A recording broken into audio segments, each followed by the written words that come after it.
Recently, it was announced, of course, that Mick Mars would be retiring from touring with Motley Crue, which only means he won't be performing live with the band, but he's still a quote-unquote member, so he'll still receive his quarter share of all the business dealings, including live performances. And that former Rob Zombie and Marilyn Manson guitar player John Five would be stepping in on the road with Motley.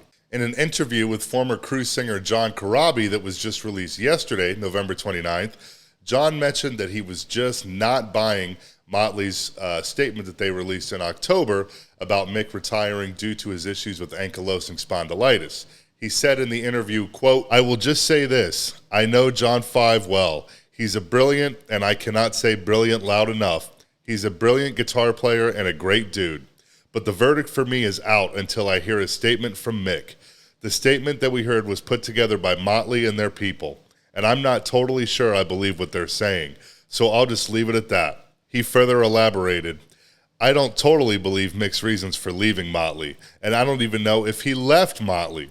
I believe maybe he was shown the door, because as long as I can remember, when we were doing the Generation Swine record, they were complaining about his guitar playing then. And if you really look at all of the records they've done since then, the majority of the guitars on the Swine record, which is one of the reasons why I sued the guys, are mine. They were complaining about Mick the whole fucking time. And I don't know if he played on New Tattoo, I'm not sure, but I know on Red, White, and Crue, it was DJ Ashba. On Saints of Los Angeles, it was DJ Ashba. And on The Dirt, it was John Five." He concluded, "I could be totally wrong about this, so don't run around and fucking whatever, put it in print yet, but I'm just saying I'm waiting for Mick's response.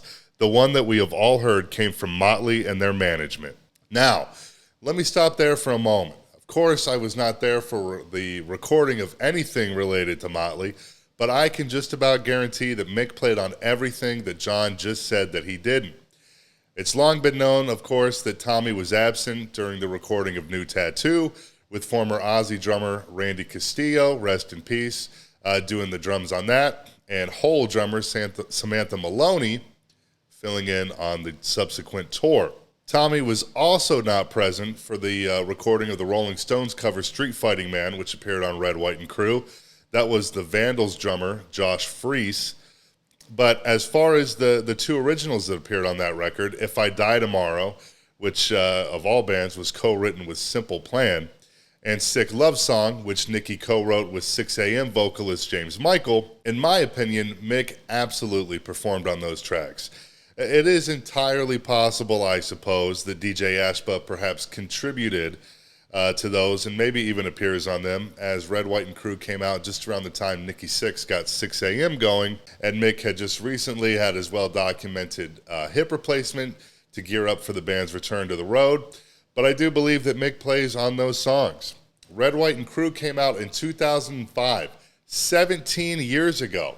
You're telling me that Mick hasn't been able to play or write in almost 2 decades, but was able to tour constantly for almost 10 years straight?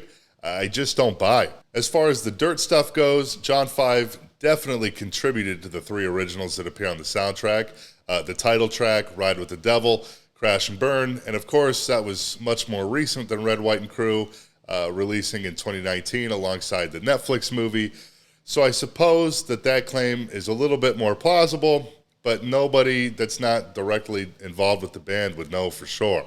Later on in that interview, John Corabi went on to say that he was recently in the Alps, a mountain range in Europe, so he wrote to Mick's wife, Serena, who's from Switzerland. She wrote him back on that, and then John asked her how Mick is doing, to which she only replied, "He's fine," which John noted as being unusual. He then speculated about the silence by saying, quote, "I don't know if he's embarrassed or he's who knows? Maybe he's angry and maybe he's being told not to say anything to anybody. Maybe there's going to be a lawsuit. I don't know.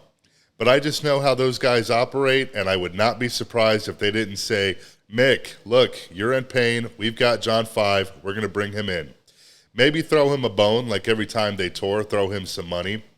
But we're going to move forward with this guy. It wouldn't surprise me." He finished that discussion and said, "Now, this is all a theory. I know about as much as you guys do, but personally, I don't believe a word of that statement at all."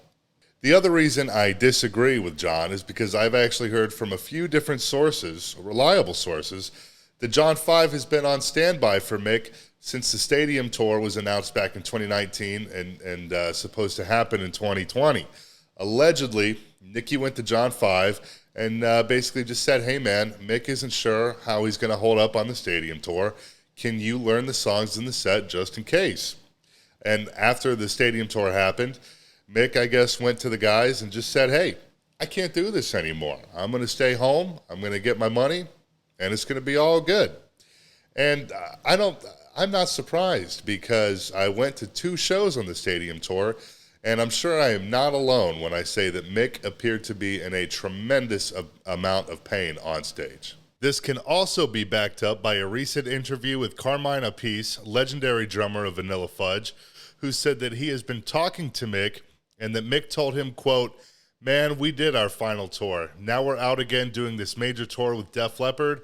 I don't want to do it no more. I'm sick of being in a bus. He said he's going to do a solo album and go out and do some gigs. I said, look, if you need anyone to play drums, I'll play with you. He goes, that would be great. So maybe I'll do some gigs with him, but it's not going to be big tours. It'll be a weekend maybe somewhere and then go home. 2 weekends later, maybe, a weekend and go home. This is no way me trying to take shots at John Corabi. I've met him before. He's a great guy, great musician and all that. I just simply disagree with his latest claims is all. However, that being said, John, of course, has been in contact with Mick quite a bit over the years and is supposedly on Mick's long-awaited upcoming solo debut, so he, in fact, would know better than I. If you're stateside and you want to catch Motley with their first performances with John 5, the band just announced back-to-back intimate shows with Def Leppard February 10th and 11th at the Mark G. Attess Arena at the Hard Rock Hotel and Casino in Atlantic City, New Jersey. Right after that, they continue with Def Leppard overseas, and as of now, I don't think there are any additional North American plans for 2023, but that, of course, can change at any time. But for now, I believe the plan is to do a full tour over here in 2024. That's going to do it for me for now. Thanks for watching. Feel free to subscribe if you want to see more, and I will see you next time.